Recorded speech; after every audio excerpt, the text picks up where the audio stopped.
February 2026 पर्यंत 1,31,00,000 farmer ID तयार झाले आहेत। या योजनेत आम्ही आदिवासी वनपट्टेधारक शेतकरी यांचा देखील समावेश करत आहोत। कृषी समृद्धी योजनेअंतर्गत सन 2026-27 ते सन 2029-30 या 4 वर्षाच्या कालावधीत राज्यातील कृषी क्षेत्रात भांडवली गुंतवणूक वाढवून पायाभूत सुविधा निर्माण करण्यात येतील। राज्यात 5 लाख हेक्टर क्षेत्र नैसर्गिक शेतीखाली आणून सकस व पोषणयुक्त नैसर्गिक शेतीमाल उत्पादित करण्यासाठी आगामी 2 वर्षांमध्ये महाराष्ट्र नैसर्गिक शेती अभियान या नवीन योजनेची अंमलबजावणी करण्यात येणार आहे। गोपीनाथ मुंडे अपघात सानुग्रह अनुदान योजनेत शेतमजुरांचा देखील समावेश करण्यात येईल।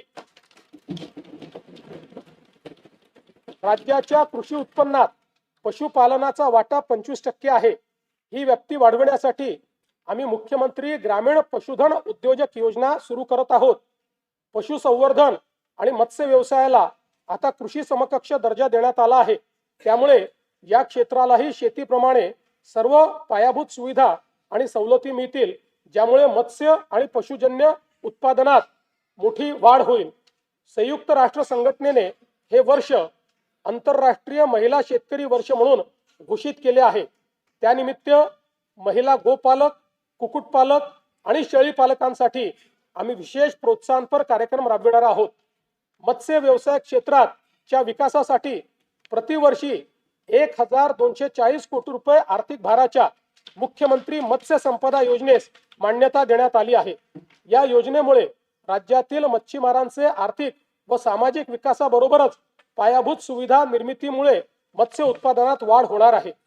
मुख्यमंत्री ग्राम सडक योजना टप्पा 1 अंतर्गत 97% कामे 30,000 किलोमीटरपेक्षा जास्त पूर्ण झाली असून उर्वरित कामे मार्च 2026 पर्यंत पूर्ण करण्याचे नियोजन आहे। टप्पा 2 अंतर्गत 2,450 किलोमीटर रस्त्यांची कामे पूर्ण झाली असून उर्वरित कामे प्रगतीपथावर आहे। आता आम्ही टप्पा 3 घोषित करत असून त्या अंतर्गत 23,000 किलोमीटर लांबीचे रस्ते व पुलांची कामे हाती घेण्यात येतील। ग्रामीण भागातील शेतपालन रस्त्याच्या मजबूतीकरणासाठी पूर्ण यंत्रसामुग्रीच्या साहाय्याने जलद गतीने काम करण्याकरिता सोपी व सुलभ कार्यपद्धती असलेल्या मुख्यमंत्री बळीराजा शेतपालन रस्ते या नवीन योजनेस मान्यता देण्यात आली आहे। प्रधानमंत्री ग्राम सडक या योजनेचा भाग 1 व 2 अंतर्गत 99% कामे 26,758 किलोमीटर रस्ते व 782 पूल पूर्ण झाली आहेत। प्रधानमंत्री ग्राम सडक योजनेचा भाग 3 अंतर्गत 6,331 किलोमीटर लांबीचे 393 रस्त्यांच्या कामापैकी 5,086 किलोमीटर लांबीची 6,673 कामे तसेच 223 पुलांच्या कामांपैकी 57 पुलांची कामे पूर्ण झाली आहेत। उर्वरित कामे प्रगतीपथावर आहेत। प्रधानमंत्री ग्राम सडक योजना भाग 4 अंतर्गत लोकवस्तीशी न जोडलेल्या वाड्या वस्त्या बारमाही रस्त्याने जोडण्याची कामे हाती घेण्यात येणार आहेत।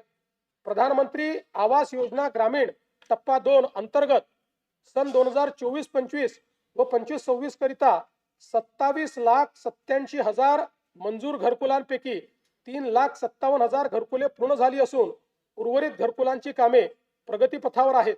या योजनेअंतर्गत आतापर्यंत 33,410 कोटी रुपये इतका खर्च करण्यात आला आहे। प्रधानमंत्री आवास योजना शहरी व ग्रामीण अंतर्गत बांधण्यात येणाऱ्या घरांवर रूफटॉप सोलर लावण्यासाठी अतिरिक्त अनुदान उपलब्ध करून ऊर्जा स्वावलंबन साध्य करण्यात येणार आहे। पीएम जनमन आवास योजनेअंतर्गत 54,129 घरकुलांना मंजूर देण्यात आली असून 17,929 घरकुलांचे बांधकाम पूर्ण झाले आहे। उपक्षेत्र दुसरे उद्योग राज्यातील उद्योग क्षेत्राचे स्थूल उत्पन्न सन 2047 पर्यंत 123 अब्ज डॉलर वरून 1,500 अब्ज डॉलर पर्यंत वाढविण्याचे उद्दिष्ट आहे। त्याकरिता उच्च क्षमता असलेल्या क्षेत्रांकरिता मूल्य साखळी निर्माण करणे, प्रत्येक उदयोन्मुख जिल्ह्यात मोठे औद्योगिक समूह उभारण्यात येणार आहेत। तसेच सूक्ष्म लघु व मध्यम उद्योगासाठी अर्थसहाय्य देऊन महाराष्ट्र हे जागतिक उत्पादनाचे केंद्र बनविण्यात येणार आहे। राज्याचे नवीन औद्योगिक गुंतवणूक व सेवा धोरण 2025 जाहीर करण्यात आले आहे। 2047 पर्यंत उद्योग क्षेत्राचा स्थूल राज्य उत्पन्नातील वाटा 30% नेण्याचे आमचे ध्येय आहे। यासाठी इन्व्हेस्ट महाराष्ट्र हा एकसंघ डिजिटल प्लॅटफॉर्म विकसित केला जात आहे। थेट परकीय गुंतवणुकीत महाराष्ट्र देशात अव्वल आहे। राज्यात प्रत्येक जिल्ह्यात सूक्ष्म लघु व मध्यम उद्योग केंद्रे स्थापन केली जातील। या धोरणातून सुमारे 50 लाख प्रत्यक्ष रोजगार निर्माण होईल। याकरिता सूक्ष्म व लघु उद्योगासाठी आयुक्तालय व सेवा क्षेत्रासाठी आयुक्तालय स्थापन करण्याची मी घोषणा करीत आहे। केंद्र शासनाकडून नवी दिल्ली येथे आयोजित राष्ट्रीय एक जिल्हा एक उत्पादन पुरस्कार 2025 सोहळ्यामध्ये महाराष्ट्र राज्याला सुवर्ण पुरस्काराने सन्मानित करण्यात आलं आहे। तसेच राज्यातील रत्नागिरी, नागपूर, अमरावती, अकोला व नाशिक या जिल्ह्यांना राष्ट्रीय पुरस्कार प्राप्त झाले आहेत। नीती आयोगाकडून जाहीर करण्यात आलेला निर्यात सिद्धता निर्देशांक 2024 यामध्ये महाराष्ट्र राज्याला प्रथम स्थान प्राप्त झाले आहे। महाराष्ट्र बांबू उद्योग धोरण 2025 जाहीर करण्यात आले आहे। या अंतर्गत 50,000 कोटीपेक्षा जास्त रकमेची गुंतवणूक आकर्षित करण्यात येणार असून 5 लाख प्रत्यक्ष आणि अप्रत्यक्ष रोजगार निर्माण करण्याचे उद्दिष्ट आहे।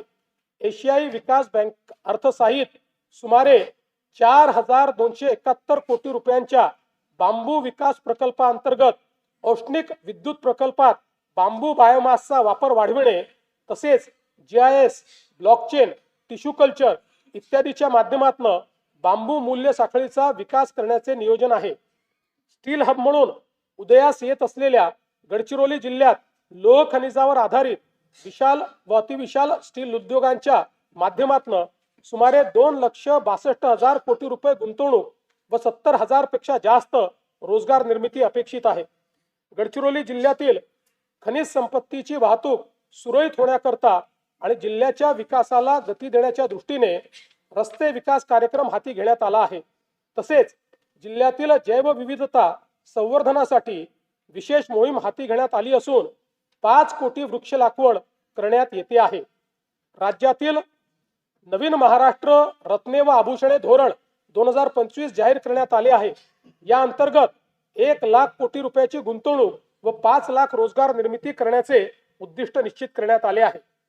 उपक्षेत्र तिसरे सेवा क्षेत्र राज्यात सेवा क्षेत्राचे स्थूल उत्पन्न सन 2047 पर्यंत $312 अब्ज वरून $3,000 अब्ज पर्यंत नेण्याचे महत्वाकांक्षी उद्दिष्ट ठेवण्यात आले आहे। मुंबई आणि पुण्याला 50 अब्ज मीडिया टेक आणि AVGC केंद्र बनवणे, 30 लाखाहून अधिक रोजगार निर्मिती करण्यासाठी जागतिक क्षमता केंद्र स्थापन करणे तसेच नव उपक्रम शहरांची उभारणी करण्याचे उद्दिष्ट ठेवण्यात आले आहे। महाराष्ट्र राज्याला ॲनिमेशन, गेमिंग आणि व्हिज्युअल इफेक्ट्स AVGC क्षेत्रात जगात अव्वल बनवण्यासाठी AVGC XR धोरण 2025 जाहीर केले आहे। याद्वारे राज्यात 295 पेक्षा जास्त स्टुडिओ, विशेष पार्क्स आणि स्टार्टअप्सला प्रोत्साहन दिले जाईल। मागील वर्षी केंद्र व राज्य शासन यांच्या संयुक्त विद्यमाने मुंबईत जागतिक दृकश्राव्य मनोरंजन परिषद वेव्स यशस्वीपणे संपन्न झाली। या क्षेत्रातील उच्च दर्जाच्या शिक्षणासाठी मुंबईमध्ये केंद्र सरकारच्या मदतीने Indian institute of creative technology सुरू करण्यात आली आहे। विकसित महाराष्ट्र 2047 या दृष्टिकोनाशी सुसंगत महाराष्ट्र जागतिक क्षमता केंद्र GCC धोरण 2025 तयार करण्यात आले आहे।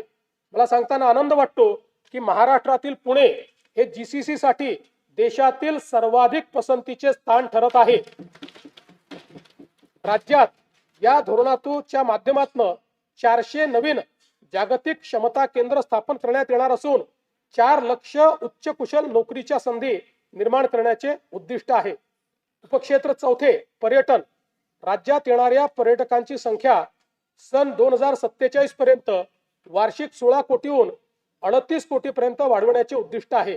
त्याकरिता मुंबई, सिंगापूर आणि दुबईमध्ये पर्यटन गुंतवणूक कक्ष सुरू करणे, खासगी गुंतवणूक आकर्षित करून जागतिक दर्जाची पर्यटन स्थळे व पर्यटन परिपथ विकसित करणे तसेच प्रवास 100% डिजिटाइज करून पर्यटन परिसंस्था निर्माण करण्याचे उद्दिष्ट ठेवण्यात आले आहे।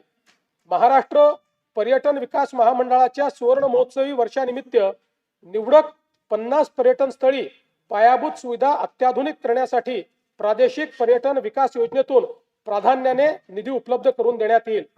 सातारा जिल्ह्यातील सह्याद्री पर्वत रांगांमध्ये वसलेला वासोटा किल्ला हा छत्रपती शिवाजी महाराजांच्या शौर्याचे आणि रणनीतीचे प्रतीक आहे। पर्यटकांच्या सुरक्षित, सुलभ व पर्यावरण पूरक प्रवेशाकरता मुनावळे ते वासोटा किल्ला रोपवे प्रकल्प करण्याचे नियोजित करण्यात आले आहे। नाशिक येथे रामकाल पथ विकास प्रकल्पाअंतर्गत करण्यात येणारी कामे प्रगतीपथावर आहेत।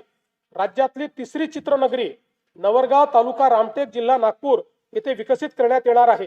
रामटेक येथे रामसृष्टी व कालिदास सृष्टी उभारण्यात येईल। तसेच महाकवी कालिदास यांचे जीवनचरित्र सर्वसामान्य जनतेला व नवीन पिढीला कळावे याकरिता चित्रपट निर्मितीसाठी आवश्यक ते सहकार्य केले जाईल।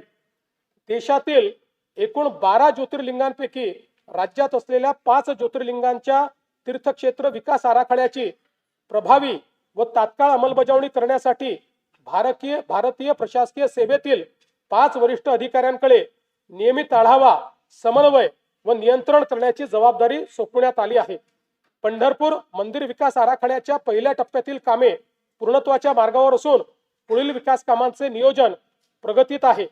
महानुभाव पंथीयांच्या विविध धार्मिक स्थळांच्या ठिकाणी पायाभूत सुविधांचा विकास करण्याची कामे प्रगतीपथावर असून त्याकरिता आवश्यक निधी उपलब्ध करण्यात येईल। स्तंभ दुसरा, शाश्वत उपक्षेत्र पहिले, शाश्वत शहरी विकास।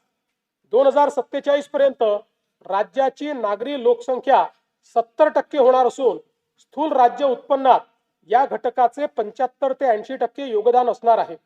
राज्यात शाश्वत शहरी विकास करण्याकरता 10 पेक्षा जास्त सक्षम प्रादेशिक विकास प्राधिकरणे स्थापन करणे, 50 पेक्षा अधिक सुनियोजित बहुउपयोगी शहरी समूह विकसित करणे, वाहतूक केंद्रित विकास तसेच शहरी स्थानिक स्वराज्य संस्थांच्या सेवा 100% डिजिटाइज करण्याचे नियोजन आहे। मुंबई महानगर प्रदेशाची अर्थव्यवस्था 2030 पर्यंत 140 अब्ज डॉलरवरून 300 अब्ज डॉलर पर्यंत नेण्याचे उद्दिष्ट ठेवण्यात आले आहे। वडाळा येथे जागतिक दर्जाचे स्टार्टअप आणि इनोव्हेशन हब स्थापन करण्यासाठी 130 एकर जमीन वाटप करण्यात आली आहे। मुंबई अहमदाबाद बुलेट ट्रेन मार्गातील ठाणे ते तलासरी मधील 3 स्थानकाचे काम 2027 अखेर पूर्ण होणार आहे। बुलेट ट्रेन प्रकल्पाद्वारे निर्माण होणाऱ्या आर्थिक मूल्याचा फायदा घेण्यासाठी विरार, बोईसर आणि ठाणे बुलेट ट्रेन स्थानकाभोवतीच्या क्षेत्राच्या विकासाकरता बृहद आराखडा तयार करण्यात येईल। अटल बिहारी वाजपेयी शिवडी नावासेवा अटल सेतू परिसरात तिसरी मुंबई 3.0 विकसित करण्यात येईल।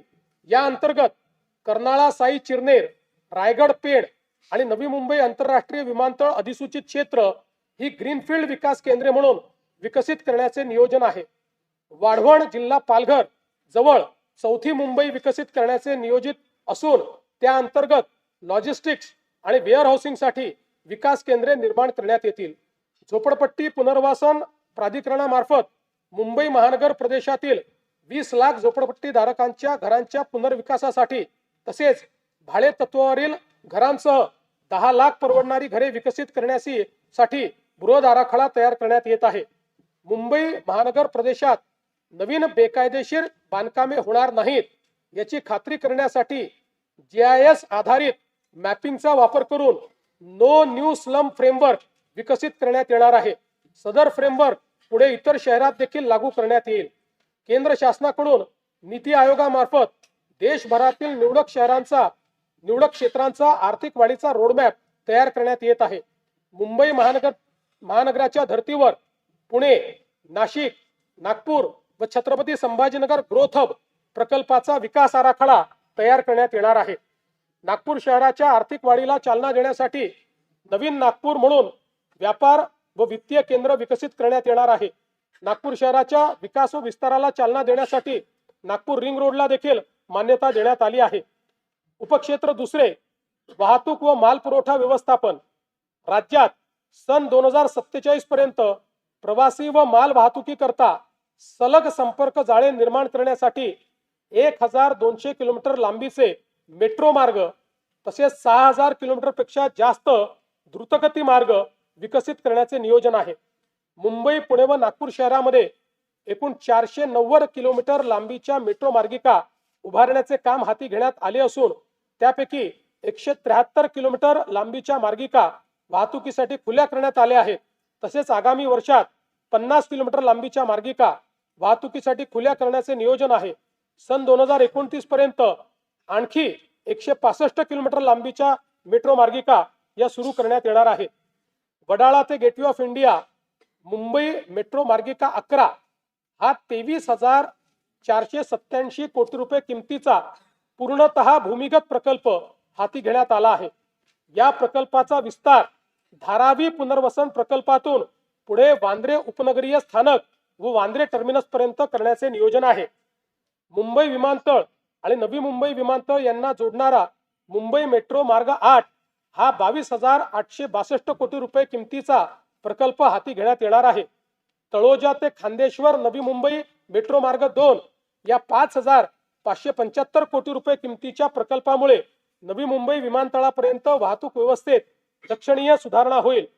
रस्त्यावरील वाहतूक कोंडी दूर करण्यासाठी मुंबई आणि पुणे शहरात भुयारी मार्गांचे जाळे उभारण्याचा शासनाचा मानस आहे. मुंबई शहरातील ऑरेंज गेट पूर्व मुक्त मार्ग ते मरीन ड्राईव्ह दरम्यान भुयारी मार्ग प्रकल्पाच्या लॉन्चिंग शाफ्टचे बांधकाम पूर्ण झाले आहे. हा प्रकल्प डिसेंबर 2028 पर्यंत पूर्ण करण्याचे नियोजन आहे. मुंबईतील पूर्व आणि पश्चिम परिसराला जोडणाऱ्या गोरेगाव मुलुंड या भुयारी मार्गाच्या पहिल्या टप्प्याचे काम अंतिम स्तरावर आहे. ठाणे ते बोरिवली या 18,838 कोटी रुपये किमतीच्या भुयारी मार्गाचे काम प्रगतीपथावर असून जून 2028 पर्यंत तो पूर्ण करण्याचे नियोजन आहे. खारघर ते तुर्भे या सुमारे 6 किलोमीटर लांबीच्या 2,100 कोटी रुपये किमतीच्या भुयारी मार्गाचे काम सप्टेंबर 2028 पर्यंत पूर्ण करण्याचे नियोजन आहे. एकात्मिक भुयारी मार्ग रस्ता प्रकल्पांतर्गत वांद्रे वरळी सागरी सेतू ते बुलेट ट्रेन स्थानक, वांद्रे कुर्ला संकुल ते छत्रपती शिवाजी महाराज आंतरराष्ट्रीय विमानतळ जोडण्यात येणार आहे. गायमुख जंक्शन ते फाउंटन हॉटेल जंक्शन दरम्यान सुमारे 6 किलोमीटर लांबीचा भुयारी मार्ग व फाउंटन हॉटेल ते भाईंदर दरम्यान 9 किलोमीटर लांबीचा उन्नत मार्ग प्रस्तावित आहे. पूर्वेकडील अटल सेतू ते पश्चिमेकडील सागरी किनारा मार्ग आणि वांद्रे वरळी सागरी सेतू यांच्या दरम्यान सिग्नल विरहित वाहतुकीकरता शिवडी वरळी या उन्नत मार्गाचे काम प्रगतीपथावर असून सप्टेंबर 2026 पर्यंत हे काम पूर्ण करण्याचे नियोजन आहे. ऐरोली ते कटई नाका या उन्नत मार्गाचे भाग 3 चे काम हाती घेण्यात येत आहे. ठाणे ते नवी मुंबई आंतरराष्ट्रीय विमानतळ असा उन्नत मार्ग बांधण्याच्या प्रकल्पाला मान्यता देण्यात आली आहे. अटल सेतू ते मुंबई पुणे द्रुतगती मार्गापर्यंत 1,102 कोटी रुपये किमतीचा उन्नत मार्ग फेब्रुवारी 2027 पर्यंत पूर्ण करण्याचे नियोजन आहे. दक्षिण मुंबईला समृद्धी महामार्गाशी थेट जोडण्याकरता खेडानगर ते आनंदनगर व आनंदनगर ते साकेत ठाणे या उन्नत मार्गाचे काम डिसेंबर 28 पर्यंत पूर्ण करण्याचे नियोजन आहे. तसेच साकेत ते आमणे या उन्नत मार्गाच्या कामाचा प्रकल्प अहवाल तयार करण्यात येत आहे. स्वातंत्र्यवीर सावरकर वांद्रे वर्सोवा सागरी सेतू या 18,121 कोटी रुपये किमतीच्या प्रकल्पाचे 4ही टप्प्याचे काम प्रगतीत असून हा प्रकल्प मे 2028 पर्यंत अखेरपर्यंत पूर्ण करण्याचे नियोजन आहे. वर्सोवा दहिसर भाईंदर या 22,166 कोटी रुपये किमतीच्या सुमारे 60 किलोमीटर लांबीचा किनारी मार्ग प्रगतीत असून डिसेंबर 28 अखेरपर्यंत पूर्ण करण्याचे नियोजन आहे. मुंबई वाढवण द्रुतगती जोडणी करण्याकरता उत्तम ते विरार या सुमारे 58,754 कोटी रुपये किमतीच्या सागरी सेतूचे काम हाती घेण्यात येत आहे. बाळकुम ते गायमुख या ठाणे किनारी रस्ता प्रकल्पाचे काम प्रगतीपथावर असून प्रकल्प डिसेंबर 2028 पर्यंत पूर्ण करण्याचे नियोजन आहे. अटल सेतूला नवी मुंबई आंतरराष्ट्रीय विमानतळाशी जोडण्याकरता उल्वे किनारी मार्गाचे काम जुलै 2026 पर्यंत पूर्ण करण्याचे नियोजन आहे. पनवेल ते कर्जत या 2,782 कोटी रुपये किमतीच्या प्रकल्पाचे काम अंतिम टप्प्यात असून तो लवकरच वाहतुकीसाठी खुला करण्याचे नियोजन आहे. मुंबई नागरी परिवहन प्रकल्प 3B या 14,907 कोटी रुपये किमतीच्या कामास मान्यता देण्यात आली असून त्यात राज्य शासनाचा 50% आर्थिक सहभाग आहे। या प्रकल्पाअंतर्गत बदलापूर कर्जत, आसनगाव ते कसारा, पनवेल ते वसई या दरम्यान सुमारे 69 किलोमीटर लांबीचे नवीन उपनगरीय रेल्वे कॉरिडॉर प्रस्तावित आहेत। पुणे लोणावळा तिसऱ्या व चौथ्या रेल्वे मार्गिकेच्या 5100 कोटी रुपये किमतीच्या प्रकल्पास मान्यता देण्यात आली आहे। या प्रकल्पाचा पिंपरी चिंचवड, आकुर्डी आणि तळेगाव या औद्योगिक पट्ट्यांना थेट लाभ होईल। पुणे महानगर मेट्रो रेल्वे प्रकल्प टप्पा 2 मधील खडकवासला स्वारगेट, हडपसर खराडी मेट्रो मार्गिकेच्या उपमार्गिका, हडपसर ते लोणी काळभोर आणि हडपसर बस डेपो ते सासवड रोड या प्रकल्पास मान्यता देण्यात आली आहे। पुण्यातील रामवाडी ते वाघोली दरम्यान 11 किलोमीटर लांबीच्या मेट्रो प्रकल्पास देखील मान्यता देण्यात आली आहे। येरवडा ते कात्रज आणि हिंजवडी ते सिंहगड रोड या 54 किलोमीटर दुहेरी भुयारी मार्गाचा व्यवहार्यत अहवाल तयार करण्यात येत आहे। राज्यातील विविध रेल्वे प्रकल्पांसाठी 50% राज्य हिश्श्यासाठी आवश्यक निधी उपलब्ध करून देण्यात आला आहे। महाराष्ट्र अमृतकाल रस्ते विकास योजना 2025 ते 47 अंतर्गत राज्यातील रस्त्यांचा टप्प्याटप्प्याने विकास केला जाईल। या योजनेत 6272 किलोमीटरचे द्रुतगती मार्ग, 14919 किलोमीटरचे राज्य व जिल्हा मार्ग तसेच 4247 किलोमीटरचे पर्यटन परिपथ समाविष्ट आहेत। ही योजना महाराष्ट्राला $5 ट्रिलियन अर्थव्यवस्थेकडे नेण्यासाठी महत्त्वाची ठरणार आहे। पवनार जिल्हा वर्धा ते पत्रादेवी जिल्हा सिंधुदुर्ग या शक्तीपीठ महामार्गाच्या कोल्हापूर व सिंधुदुर्ग जिल्ह्यातील सुधारित संरेखनास मान्यता देण्यात आली असून भूसंपादनाची कारवाई अंतिम टप्प्यात आहे। कल्याण जिल्हा ठाणे ते लातूर पर्यंत ग्रीनफील्ड द्रुतगती महामार्ग उभारण्याचे प्रस्तावित असून त्याच्या संरेखनाची कारवाई सुरू आहे। राज्यातील 1000 पेक्षा अधिक लोकसंख्या असलेल्या राज्यातील 1000 पेक्षा अधिक लोकसंख्या असलेल्या गावांना कॉन्क्रीट रस्त्याने जोडण्यात येईल असे मी घोषित करत आहे। त्यासाठी एशियाई विकास बँकेच्या सहाय्याने 4500 कोटी रुपये किमतीचा कार्यक्रम राबविण्यात येणार आहे। राज्यातील विदर्भात पूर्व विभागातील नैसर्गिक खनिज संपत्तीने समृद्ध असलेल्या भागाचा सर्वांगीण विकासाच्या दृष्टीने नागपूर गोंदिया भंडारा गडचिरोली नागपूर चंद्रपूर या प्रवेश नियंत्रित शीघ्र संचार द्रुतगती महामार्गांच्या कामास मान्यता देण्यात आली आहे। वाढवण बंदराला देखील समृद्धी महामार्गाने जोडण्याकरता तवा ते भरवीर माल वाहतूक कॉरिडॉरच्या कामास मान्यता देण्यात आली आहे।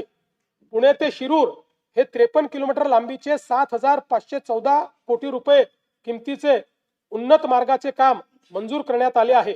तळेगाव चाकण हा 6499 कोटी रुपये किमतीचा 25 किलोमीटर लांबीचा उन्नत मार्ग व चाकण शिक्रापूर या 5232 कोटी रुपये किमतीच्या 28 किलोमीटर लांबीच्या रस्त्याच्या 6 पदरीकरणाची कामे हाती घेण्यात आली आहेत। पुणे ते छत्रपती संभाजीनगर जलद व सुलभ प्रवासासाठी शिरूर ते छत्रपती संभाजीनगर या 192 किलोमीटर लांबीच्या 14886 कोटी रुपये किमतीच्या ग्रीनफील्ड महामार्गाचा प्रकल्प अहवाल तयार करण्यात येत आहे। छत्रपती संभाजीनगर विमानतळ ते वाळुंज MIDC दरम्यान उन्नत मार्गाचे काम 2 टप्प्यामध्ये करण्यात येईल।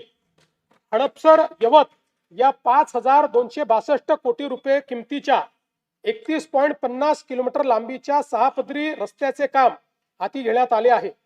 नवी मुंबई आंतरराष्ट्रीय विमानतळावरून देशांतर्गत विमानसेवा 25 डिसेंबर 2025 पासून सुरू झाली आहे। छत्रपती संभाजीराजे आंतरराष्ट्रीय विमानतळ पुरंदर पुणे करिता विशेष हेतू प्राधिकरणाची स्थापना करण्यास मान्यता देण्यात आली असून भूसंपादनाची प्रक्रिया अंतिम टप्प्यात आहे।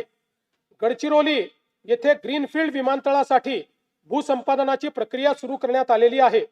लातूर, बारामती व अमरावती येथील विमानतळाच्या ठिकाणी रात्रीच्या उड्डाणाकरता सुविधा उपलब्ध करून देण्यात येणार आहे। शिर्डी, नाशिक, छत्रपती संभाजीनगर, अमरावती, अकोला, रत्नागिरी, यवतमाळ व कराड विमानतळांच्या विस्तारीकरणाची कामे सुरू करण्यात येत आहेत।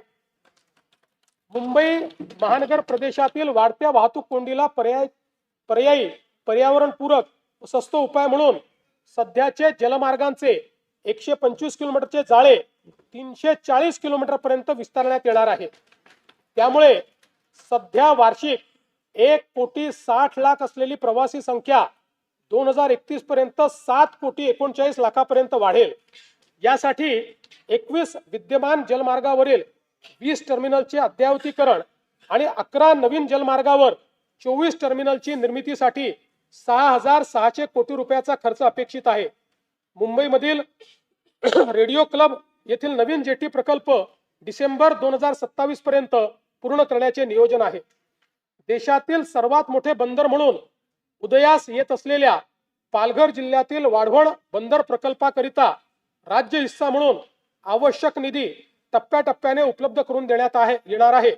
मच्छीमारांच्या अडचणी व गरजा लक्षात घेता पालघर जिल्ह्यातील सातपाटी येथे आधुनिक मत्स्य बंदर विकसित करण्याचा प्रकल्प हाती घेण्यात आला आहे।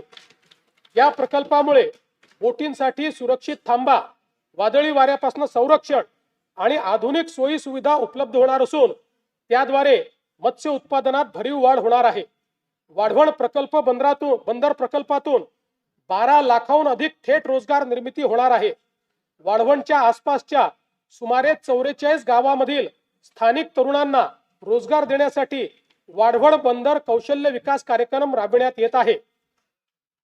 राज्य शासनाने महाराष्ट्र राज्य जहाज बांधणी, जहाज दुरुस्ती व जहाज पुनर्वापर धोरण 2025 जाहीर केले आहे।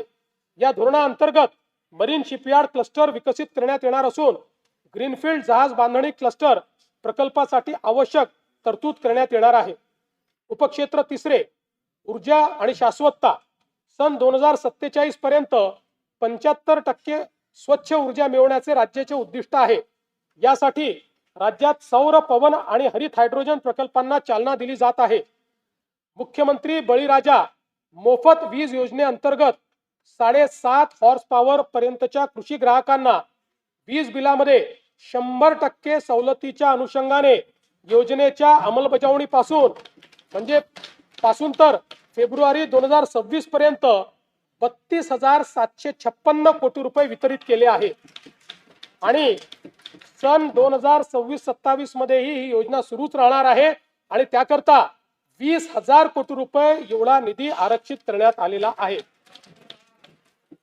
मुख्यमंत्री सौर कृषी वाहिनी 2.0 अंतर्गत एकूण 16,000 मेगावॅट सौर ऊर्जा क्षमता स्थापित करण्याचे उद्दिष्ट ठरविण्यात आले आहे। त्यामुळे राज्यातील 100% कृषी पंप ग्राहकांना दिवसा वीज पुरवठा करण्याचा उद्देश साध्य होणार आहे। या योजनेअंतर्गत आतापर्यंत 3,449 मेगावॅट क्षमता कार्यान्वित झाली असून डिसेंबर 26 पर्यंत सुमारे 10,000 मेगावॅट अतिरिक्त क्षमता ही निर्माण होणार आहे। प्रधानमंत्री कुसुम घटक ब योजनेअंतर्गत मागेल त्याला सौर कृषी पंप योजनेअंतर्गत एकूण 6,63,324 सौर कृषी पंप स्थापित करण्यात आले आहेत। कुसुम घटक ब योजनेच्या अंमलबजावणीमध्ये महाराष्ट्र राज्य हे देशात प्रथम क्रमांकावर आहे। मला सांगण्यास आनंद वाटतो की मागेल त्याला सौर कृषी पंप योजनेअंतर्गत डिसेंबर 2025 या एकाच महिन्यात 45,911 इतके सौर कृषी पंप बसवून महाराष्ट्र राज्याची Guinness book of world record मध्ये नोंद झाली आहे। प्रधानमंत्री सूर्यघर मोफत वीज योजनेची अंमलबजावणी देशात राज्य दुसऱ्या क्रमांकावर आहे। आतापर्यंत 4,57,000 घरगुती ग्राहकांनी 1,735 मेगावॅट पेक्षा जास्त क्षमतेचे रूफटॉप सोलर स्थापित केले आहेत। या ग्राहकांना 3,200 कोटी रुपये सबसिडीचा लाभ देण्यात आलेला आहे। 0 ते 100 युनिट वीज वापरणाऱ्या ग्राहकांसाठी स्वयंपूर्ण महाराष्ट्र आवासीय रूफटॉप सोलर योजना स्मार्ट योजना मंजूर केली आहे। या योजनेत 5 लाख लाभार्थ्यांसाठी 635 कोटी रुपयांचे अनुदान राज्य शासन देणार आहे। राज्याची पुढील 10 वर्षाची स्वच्छ व पर्यावरणपूरक ऊर्जेची गरज विचारात घेता महाराष्ट्र नवीनीकरणीय ऊर्जा आणि ऊर्जा साठवणूक धोरण 2025 ते 35 जाहीर करण्यात आले आहे। त्या अंतर्गत सन 2029 पर्यंत 50% आणि 35 पर्यंत 65% हरित ऊर्जा प्राप्त करून घेण्याचे उद्दिष्ट आहे। या धोरणामुळे राज्यात 3 लाख कोटी रुपयाची गुंतवणूक अपेक्षित असून राज्याला वस्तू व सेवा कराच्या माध्यमातून 15,600 कोटी रुपयाचे उत्पन्न मिळणार आहे. उदंचन जलविद्युत प्रकल्प विकासनाच्या धोरणाअंतर्गत आतापर्यंत एकूण 55 उदंचन प्रकल्पांसाठी सामंजस्य करार करण्यात आले असून याद्वारे 78,215 मेगावॅट वीज निर्मिती अपेक्षित आहे. या प्रकल्पातून 4,16,000 कोटीची गुंतवणूक व 1,28,000 रोजगार निर्मिती होणार आहे. सध्या परिस्थितीत 6 प्रकल्पांचे काम सुरू झाले असून त्यातून 10,300 मेगावॅट क्षमता निर्माण होणार आहे. राष्ट्रीय वन धोरण 1988 अनुसार राज्याच्या एकूण भौगोलिक क्षेत्रापैकी किमान 33% क्षेत्र वन व वृक्ष आच्छादित असणे अपेक्षित आहे.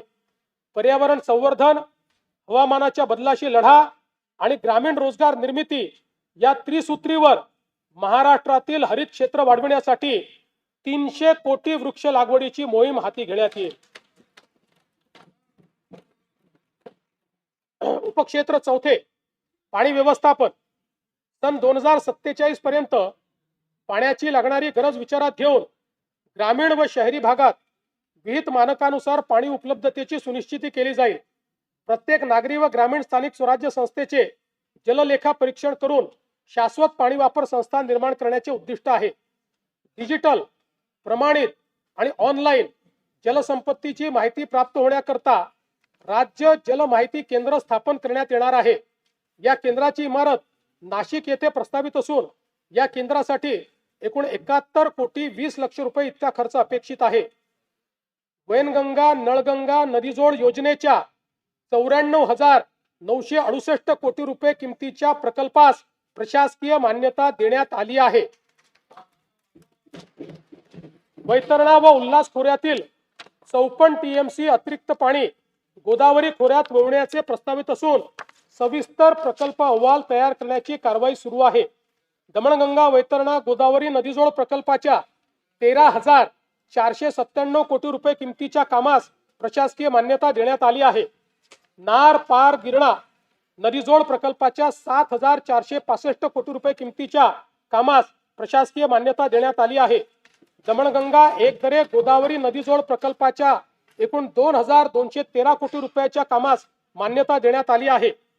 बारामती व पुरंदर तालुक्यातील अवर्षण प्रवण भागातील क्षेत्रास पिण्यासाठी व सिंचनासाठी पाणी उपलब्ध करून देण्याकरता नीरा करहा नदीजोड प्रकल्प राबविण्यात येईल.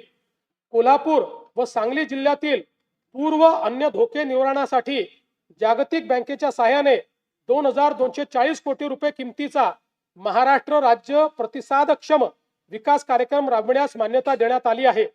या अंतर्गत कृष्णा खोऱ्यातले पुराचे पाणी भीमा खोऱ्यातील पश्चिम महाराष्ट्र व मराठवाड्यातील दुष्काळग्रस्त भागाकडे वळवण्याच्या कामाचा समावेश करण्यात आला आहे.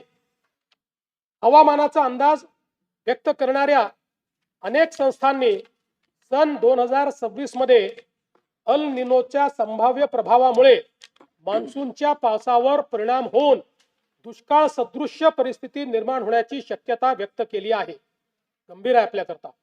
या दृष्टीने पिण्याचे पाणी राखून ठेवणे तसेच जलयुक्त शिवार अभियान आणि जलसंधारण योजनाच्या माध्यमातून पाण्याचे संवर्धन व वैरण विकासाकरिता प्राधान्याने उपाययोजना करण्यात येत आहे. जागतिक बँकेच्या सहाय्याने राज्यातील शहरांमध्ये 5,860 कोटी रुपये किमतीचा महाराष्ट्र नागरी जलपुरवठा सांडपाणी व्यवस्थापन व पुनर्वापर प्रकल्प राबविण्याचे नियोजन आहे. या कार्यक्रमाअंतर्गत नागरी सांडपाण्यावर 100% प्रक्रिया करून प्रभावी पुनर्वापर करण्यात येणार आहे. स्तंभ तिसरा, सर्वसमावेशक. उपक्षेत्र पहिले, सामाजिक न्याय व कल्याण. विजन डॉक्युमेंट 2047 द्वारे सर्वसमावेशक विकास साधताना समाजाच्या प्रत्येक घटकाच्या उन्नतीसाठी प्रयत्न करण्यात येत आहेत. सर्व बालकांसाठी सुरक्षित आणि पोषणक्षम वातावरणाची हमी, महिला नेतृत्वाखालील उद्योजकता वाढविणे, ज्येष्ठ नागरिकांना आरोग्यदायी, सुरक्षित व सन्मानजनक जीवनाची खात्री तसेच शाश्वत व वैविध्यपूर्ण उपजीविका निर्माण करण्याचे उद्दिष्ट आहे. महत्वाचा विषय पाणी पिऊन घेतो. पाणी कुठे ठेवलं माझं?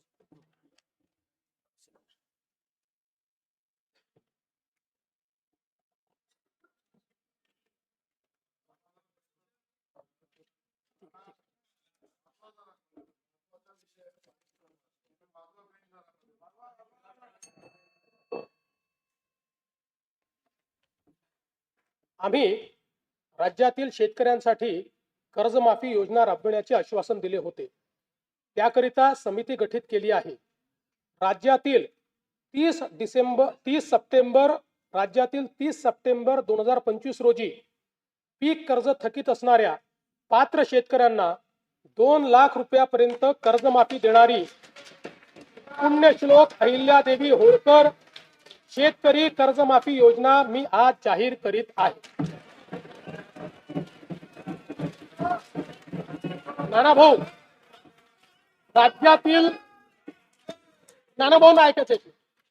राज्यातील 30 सप्टेंबर 2025 रोजी पीक कर्ज थकीत असणाऱ्या पात्र शेतकऱ्यांना 2 लाख रुपयापर्यंत कर्जमाफी देणारी पुण्यश्लोक अहिल्यादेवी होळकर शेतकरी कर्जमाफी योजना मी आज जाहीर करत आहे.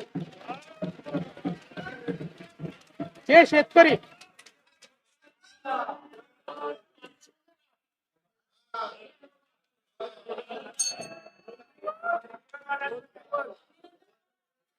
तुम्ही पण जाहीर केलं तर पात्रच म्हटलं होतं, पात्रच म्हणावं लागतं, अपात्राला देता येत नाही. ऐका पुढे, अजून संपलं नाहीये. अरे अजून संपलं नाही, थांबा रे बाबा, शांत बसा, शांत बसा. जे शेतकरी कर्ज घेऊन नियमित परतफेड करतात अशा शेतकऱ्यांना प्रोत्साहन देण्याच्या हेतूने नियमित कर्ज परतफेड केलेली असल्यास अशा पात्र शेतकऱ्यांना 50,000 रुपयापर्यंत प्रोत्साहनपर लाभ देण्यात येईल. कर्जमाफी तसेच प्रोत्साहनपर लाभ देण्याबरोबर कोकणाला हे जास्त महत्वाचं आहे, कारण कोकणातले लोक सगळे कर्ज परत करतात. कर्जमाफी तसेच प्रोत्साहनपर लाभ देण्याबरोबरच राज्यातील बँकिंग यंत्रणा सक्षम असावी यासाठी समितीच्या शिफारसीतील निकषानुसार निर्णय घेण्यात येईल. शेतकरी वारंवार कर्जबाजारी न होता त्याला कायमस्वरूपी कर्जमुक्त करण्याचा शासनाचा संकल्प असून याबाबत समितीच्या शिफारसी अनुसार दीर्घकालीन उपाययोजना करण्यात येत आहेत. अनुसूचित जाती घटकांच्या सर्वांगीण विकासासाठी राजश्री शाहू महाराज शिष्यवृत्ती योजना, विद्यार्थी वसतिगृहे, भारतरत्न डॉक्टर बाबासाहेब आंबेडकर कृषी स्वावलंबन योजना, लोक साहित्यरत्न लोकशाहीर अण्णाभाऊ साठे नागरी वस्ती सुधार योजना इत्यादी योजना राबविण्यात येत आहेत. महात्मा फुले मागासवर्गीय विकास महामंडळ, साहित्यरत्न लोकशाहीर अण्णाभाऊ साठे विकास महामंडळ, संत रोहिदास चर्मोद्योग आणि चर्मकार विकास महामंडळाद्वारे अनेक योजना राबविण्यात येत आहेत. सन 2026-27 मध्ये अनुसूचित जाती घटक कार्यक्रमाअंतर्गत 23,150 कोटी रुपये इतका नियतव्यय प्रस्तावित आहे. माननीय सर्वोच्च न्यायालयाच्या आदेशानुसार राज्यातील अनुसूचित जातींच्या आरक्षणाचे उपवर्गीकरण करण्याकरिता प्रारूप आराखडा करण्याच्या दृष्टीने समिती गठीत करण्यात आली आहे. समितीचा अहवाल लवकरच अपेक्षित असून शिफारसीनुसार समुचित लाभ देण्याची पुढील आवश्यक कारवाई करण्यात येईल. आदिवासी समाजाच्या सर्वांगीण विकासासाठी राणी दुर्गावती महिला सक्षमीकरण योजना, शबरी आदिवासी वित्त व विकास महामंडळ, डॉक्टर APJ अब्दुल कलाम अमृतहार योजना, नमो आदिवासी स्मार्ट शाळा अभियान, आदर्श आश्रम शाळा, भगवान बिरसा मुंडा जोड रस्ते योजना, ठक्करवापा आदिवासी विकास योजना तसेच पंडित दीनदयाल उपाध्याय स्वयं योजना आदी कार्यक्रम राबविण्यात येत आहेत. बिरसा मुंडा कृषी क्रांती योजनेत विंधन विहिरी व सौर पंप हा घटक वनक्षेत्रालगतच्या गावातील आदिवासी शेतकऱ्यांना अनुज्ञेय करण्यात आला आहे. कातकरी, कोलाम आणि माळिया या आदिम जमाती तसेच पारधी समाजाच्या सर्वांगीण विकासासाठी विशेष पॅकेजद्वारे निधी राखीव ठेवण्यात येणार आहे. सन 2026-27 मध्ये आदिवासी घटक कार्यक्रमाकरता 21,723 कोटी रुपये इतका नियतव्यय प्रस्तावित आहे. इतर मागासवर्ग, विमुक्त जाती, भटक्या जमाती तसेच विशेष मागास प्रवर्गातील समाजाच्या सर्वांगीण विकासासाठी वसंतराव नाईक विमुक्त जाती व भटक्या जमाती विकास महामंडळ, महाराष्ट्र राज्य इतर मागासवर्गीय वित्त आणि विकास महामंडळाअंतर्गत विविध योजना राबविण्यात येत आहेत. ऊसतोड कामगारांच्या मुलामुलींसाठी संत भगवान बाबा शासकीय वसतिगृह योजना, आश्रमशाळा, विद्यानिकेतन, क्रांतिज्योती सावित्रीबाई फुले शिष्यवृत्ती योजना, डॉक्टर पंजाबराव देशमुख वसतिगृह योजना, वसंतराव नाईक तांडा वस्ती सुधार योजना आदी कार्यक्रम राबविण्यात येत आहेत. धनगर व गोवारी समाजातील लाभार्थ्यांसाठी विविध योजना राबवण्यात येत आहेत. या सर्व योजनांकरता पुरेसा निधी उपलब्ध करून देण्यात येईल. विविध समाज घटकांसाठी रोजगाराभिमुख प्रशिक्षण कार्यक्रम, विद्यार्थ्यांना अधिछात्रवृत्ती तसेच संशोधनाचे काम करण्यासाठी सारथी, बार्टी, आरटी, TRTI, महाज्योती, वनारटी, अमृत आणि मार्टी या संस्था कार्यरत आहेत. या सर्व संस्थांसाठी पुरेशी तरतूद करण्यात आली आहे. तृतीय पंथीयांच्या सर्वांगीण विकासासाठी धोरण जाहीर करण्यात आले असून त्यांच्या स्वयंरोजगार व व्यवसायासाठी बीज भांडवल उपलब्ध करून देण्यास मान्यता देण्यात आली आहे. दिव्यांग व्यक्तींना गुणवत्तापूर्ण व्यावसायिक कौशल्य प्रशिक्षण देऊन रोजगारक्षम करण्याकरता व स्वावलंबन वाढवण्यासाठी राज्यात 36 कौशल्य विकास व उद्योजकता विकास केंद्रे स्थापन करण्यात येणार असून तसेच दिव्यांग लाभार्थ्यांना देण्यात येणारे अर्थसहाय्य यापूर्वीच महिना 1,500 वरून 2,500 रुपयापर्यंत करण्यात आले आहे. दिव्यांगांना शासकीय लाभाच्या सर्व सेवा सुविधा एकाच प्लॅटफॉर्मवर देण्यासाठी दिव्यांग सहाय्यक संकेतस्थळ कार्यान्वित करण्यात आले आहे. दिव्यांगांकरता जिल्हा वार्षिक योजनेअंतर्गत 1% निधी राखून ठेवण्याकरिता निकष निश्चित करण्यात आले आहेत. केंद्र शासनाने जुने सर्व कामगार कायदे पुनर्रचित करून 4 नवीन कामगार संहिता अंमलात आणल्या आहेत. राज्यातील कामगारांचे हित जोपासण्याकरता या कामगार संहितांची राज्यात प्रभावीपणे अंमलबजावणी करण्यात येईल. राज्याच्या संतुलित, सर्वांगीण व गतिमान विकासासाठी आकांक्षित जिल्हा व आकांक्षित तालुका कार्यक्रमाचा राज्य योजनेअंतर्गत विस्तार करण्यात येत आहे. सध्याच्या गडचिरोली, नंदुरबार, धाराशिव व वाशिम या आकांक्षित जिल्ह्यांसोबत हिंगोली, जालना, पालघर, बीड व धुळे आणि परभणी या 6 नवीन आकांक्षित जिल्ह्यांचा समावेश करण्यात येईल. या 10 जिल्ह्यातील 77 तालुके तसेच उर्वरित जिल्ह्यातील 100 आकांक्षित तालुक्यांचा गतिमान विकास करण्यात येणार आहे. सिंधुदुर्ग व रत्नागिरी या दोन जिल्ह्यांच्या सर्वांकष विकासासाठी सिंधुरत्न समृद्धी योजना सन 2024-25 पर्यंत 3 वर्षासाठी राबविण्यात आली होती. पुढील 3 वर्षाकरता सिंधुरत्न समृद्ध योजना 2.0 प्रस्तावित करण्यात येत आहे. कोकण विभागातील साकव बांधणी व दुरुस्तीसाठी विशेष कार्यक्रम हाती घेण्यात येईल. येणाऱ्या 8 मार्च रोजीच्या जागतिक महिला दिनानिमित्त राज्यातील सर्व लाडक्या बहिणींना मी शुभेच्छा देतो. मुख्यमंत्री माझी लाडकी बहीण ही योजना अशीच सुरू राहणार आहे व या योजनेकरता आवश्यक ती भरीव तरतूद करण्यात आलेली आहे.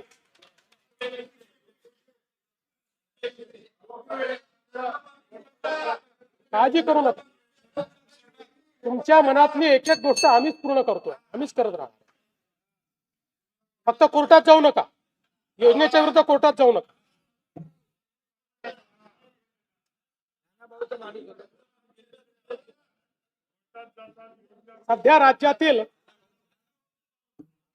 सध्या राज्यातील सर्व जिल्ह्यांमध्ये एकल महिलांचे सर्वेक्षण चालू असून ते पूर्ण झाल्यानंतर त्याचे उचित विश्लेषण करून एकल महिलांच्या कल्याणासाठी सुयोग्य धोरण आणले जाईल. महाराष्ट्र ग्रामीण जीवनोन्नती अभियानाअंतर्गत आतापर्यंत सुमारे 37 लाख लखपती दिदी झाल्या आहेत.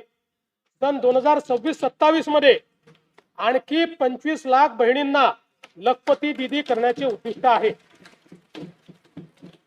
महाराष्ट्र राज्य ग्रामीण जीवनोन्नती अभियानाअंतर्गत स्थापन करण्यात आलेल्या महिला स्वयंसहायता समूहांच्या वस्तू व उत्पादन विक्रीसाठी हक्काची बाजारपेठ मिळवून देण्याकरता पहिल्या टप्प्यामध्ये 13 जिल्ह्यांमध्ये उमेद मॉल जिल्हा विक्री केंद्र उभारणीस मान्यता देण्यात आलेली आहे. उपक्षेत्र दुसरे शिक्षण व कौशल्य विकास, राज्यात 100% मूलभूत साक्षरता व संख्याज्ञान व 80%हून अधिक पदवीधरांसाठी रोजगार निर्मितीचे उद्दिष्ट आहे. राष्ट्रीय व आंतरराष्ट्रीय विद्यार्थ्यांना आकर्षित करण्यासाठी 8 ते 10 शैक्षणिक शहरांची उभारणी करणे, युवकांना उद्योग केंद्रीय आणि कौशल्य विकास शिक्षणाद्वारे सुसज्जित करणे, नवोन्मेष आणि उद्योजकतेला प्रोत्साहन देणारे प्रतिभा केंद्र निर्माण करण्याचे नियोजित आहे. नवी मुंबई आंतरराष्ट्रीय विमानतळाच्या परिसरात भारतातील पहिली आंतरराष्ट्रीय दर्जाची एज्युसिटी विकसित करण्यात येत आहे. यामध्ये USA, UK, ऑस्ट्रेलिया व इटली या देशातील 6 आंतरराष्ट्रीय विद्यापीठांची सामंजस्य करार करण्यात आले आहेत. या सर्व विद्यापीठांचे अभ्यासक्रम याच वर्षी सुरू होणार असून या उपक्रमांमुळे राज्यात राष्ट्रीय व आंतरराष्ट्रीय विद्यार्थी ज्ञानार्जना करता येतील.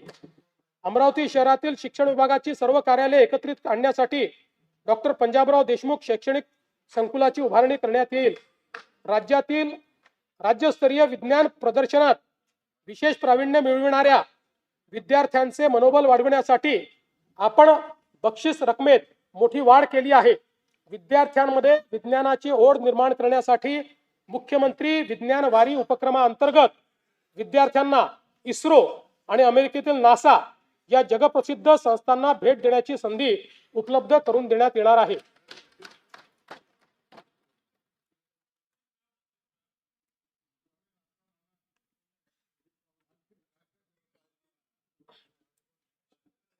जागतिक बँकेच्या सहकार्याने आपण दक्ष हा महत्वाकांक्षी प्रकल्प राबवत असून या अंतर्गत Mahima Maharashtra agency for holistic international mobility and advancement या संस्थेची स्थापना केली जाईल. या माध्यमातून आपल्या तरुणांना परदेशातील नोकऱ्यांसाठी आवश्यक भाषा, कौशल्य प्रशिक्षण आणि आर्थिक मार्गदर्शन दिले जाईल. राज्यातील समुपदेशन सेवांचा विस्तार व अधिक संघटित व्यवस्था निर्माण करण्यासाठी 36 नवदिशा केंद्रे स्थापन करण्यात येतील. मला सांगताना अभिमान वाटतो की केंद्र सरकारच्या आकडेवारी अनुसार महाराष्ट्र आज देशाचे स्टार्टअप कॅपिटल ठरले आहे.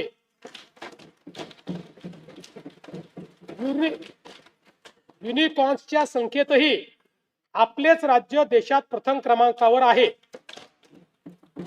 राज्याला जागतिक केंद्र बनवण्यासाठी आम्ही नवीन स्टार्टअप व नाविन्यता धोरण 2025 जाहीर केले आहे. पुढील 5 वर्षात 1,25,000 उद्योजक घडवणे आणि 50,000 स्टार्टअप्सला बळ देणे हे आमचे उद्दिष्ट आहे. तळागाळातील नवउद्योजकांना आर्थिक बळ देण्यासाठी आपण मुख्यमंत्री उद्योजकता महाफंड स्थापन करत आहोत. यातून निवडक स्टार्टअप्सला थेट आर्थिक मदत दिली जाईल. या उपक्रमाअंतर्गत 50 सर्वोत्तम स्टार्टअप्सची निवड केली जाईल. त्यांना त्यांचे नाविन्यपूर्ण प्रकल्प शासकीय विभागामध्ये राबविण्यासाठी 25 लाख रुपयापर्यंतची कामे निविदेशिवाय थेट दिली जातील. चर्मकला डिझाईन व उत्पादन अद्ययावत केंद्र बांद्रा मुंबई येथे स्थापन करण्याचे प्रस्तावित आहे. यामध्ये नाविन्यता आणि उद्योजकता केंद्रासह सर्व सुविधा असलेली बहुमजली इमारत बांधण्याचे प्रस्तावित आहे. आदिवासी जमातीतील युवांना नाविन्यतेवर आधारित उद्योजक आणि उद्योग निर्माते बनवण्यासाठी राज्यात Bharat innovation research startup for आत्मनिर्भरता म्हणजे बिरसा ही योजना राबविण्यास मान्यता देण्यात आली आहे. उपक्षेत्र 3 आरोग्य सर्व स्तरावरील नागरिकांसाठी सुलभ, किफायतशीर व गुणवत्तापूर्ण आरोग्य सेवेची सुनिश्चिती करणे व त्याद्वारे राज्यातील नागरिकांचे सरासरी आयुर्मान वाढविणे यासाठी आरोग्य सेवांचा विस्तार करून ती शेवटच्या टप्प्यापर्यंत सर्व नागरिकांना पोहोचवण्याचे उद्दिष्ट आहे. विशेषज्ञ आरोग्य सेवा आणि संशोधनासाठी परिसंस्था म्हणून मेडिसिटीज स्थापन करण्याचे उद्दिष्ट आहे. प्राथमिक, द्वितीयक आणि तृतीयक आरोग्य सेवांचा विस्तार करण्याचे नियोजन आहे. ताणतणाव, जीवनशैलीजन्य आजार, मानसिक आरोग्य तसेच प्रतिबंधात्मक आरोग्य सेवेसाठी सातारा जिल्ह्यातील दरे परिसरात निसर्गोपचार केंद्र उभारण्यात येईल. तसेच मुंबई महानगर परिसरात वैदिक ज्ञान, संगीत, परंपरेवर आधारित वेलनेस उत्कृष्टता केंद्र विकसित करण्यात येईल.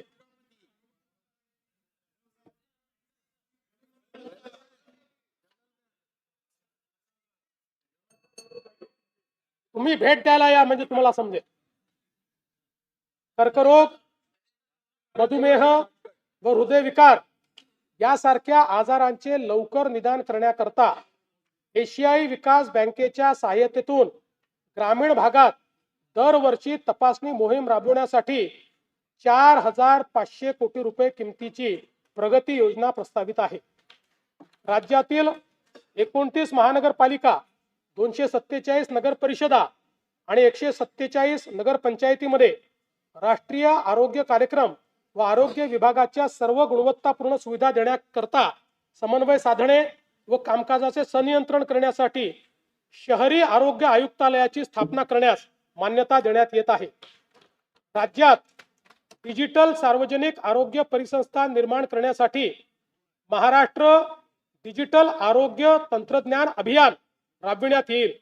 यामुळे रिअल टाइम डॅशबोर्डच्या आधारे प्रभावी निर्णय प्रक्रिया आणि संनियंत्रण करणे शक्य होईल.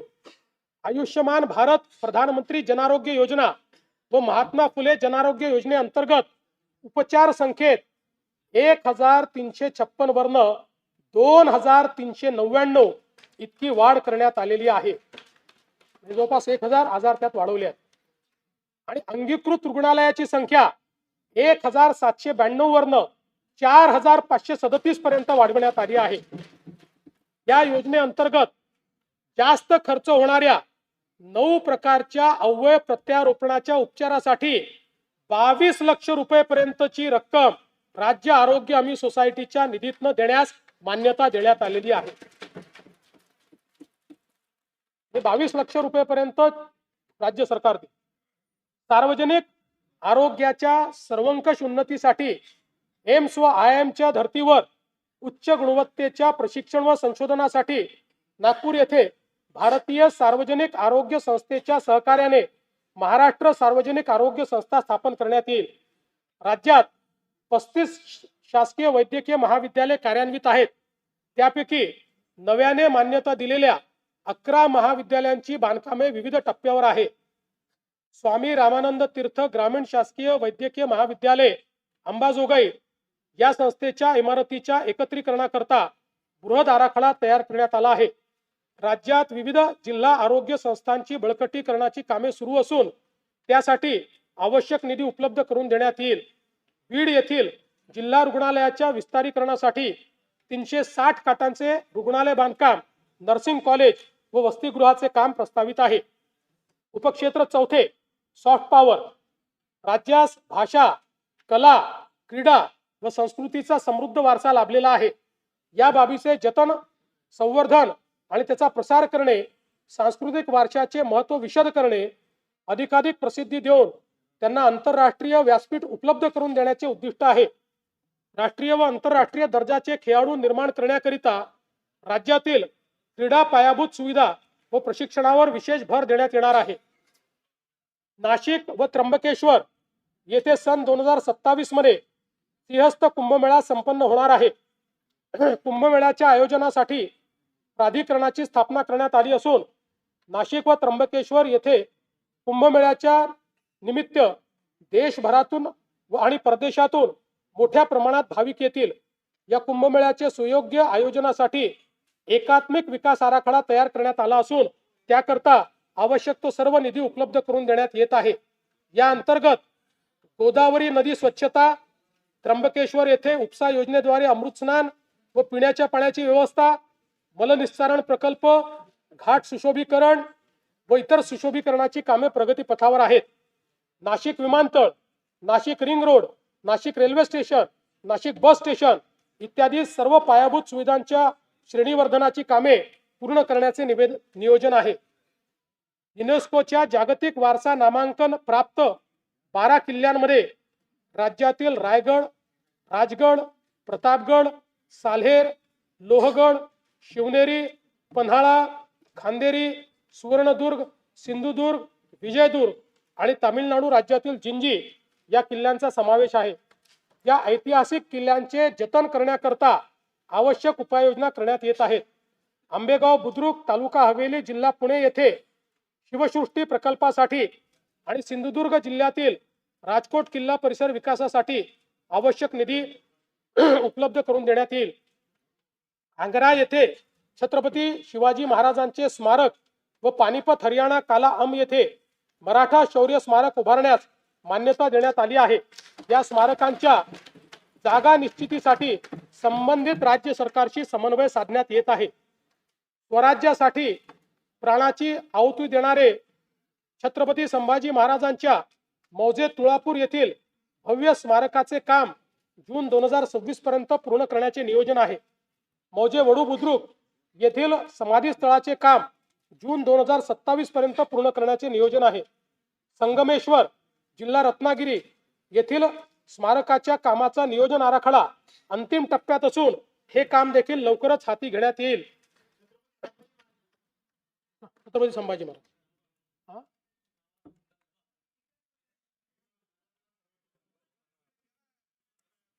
त्याच्यात धर्मवीर स्वराज्य रक्षक म्हणायचं राहिलं ते आता ऍड करतो. धर्मवीर स्वराज्य रक्षक छत्रपती संभाजी महाराज. सातारा जिल्ह्यातील अजिंक्यतारा किल्ल्याचे तसेच संगम माहुली सातारा येथील महाराणी ताराबाई आणि छत्रपती शाहू महाराज यांच्या समाधी स्थळाचे जतन संवर्धन व जीर्णोद्धार करण्यात येईल. थोर समाज सुधारक महात्मा ज्योतिराव फुले यांचे जन्मगावी मौजे कडगुण तालुका खटाव जिल्हा सातारा येथे भव्य स्मारक उभारण्याचे प्रस्तावित आहे. ज्ञानज्योती सावित्रीबाई फुले यांचे जन्मगाव नायगाव तालुका खंडाळा जिल्हा सातारा येथे स्मारक व महिला प्रशिक्षण केंद्र उभारण्याची साठी मान्यता देण्यात आली आहे. मराठी भाषेतील साहित्य व ग्रंथ अन्य भाषांमध्ये तसेच अन्य भाषातील दर्जेदार साहित्य मराठी भाषेमध्ये अनुवादित करण्यासाठी यशवंतराव चव्हाण महाराष्ट्र अनुवाद अकादमी स्थापन करण्याचे प्रस्तावित आहे. वनसंपदेने समृद्ध चंद्रपूर जिल्ह्यातील बल्लारपूर येथील सागवान वारशाचे जतन संशोधन व जनजागृतीसाठी टिंबर म्युझियम व झायलेरियम उभारण्याचे प्रस्तावित आहे.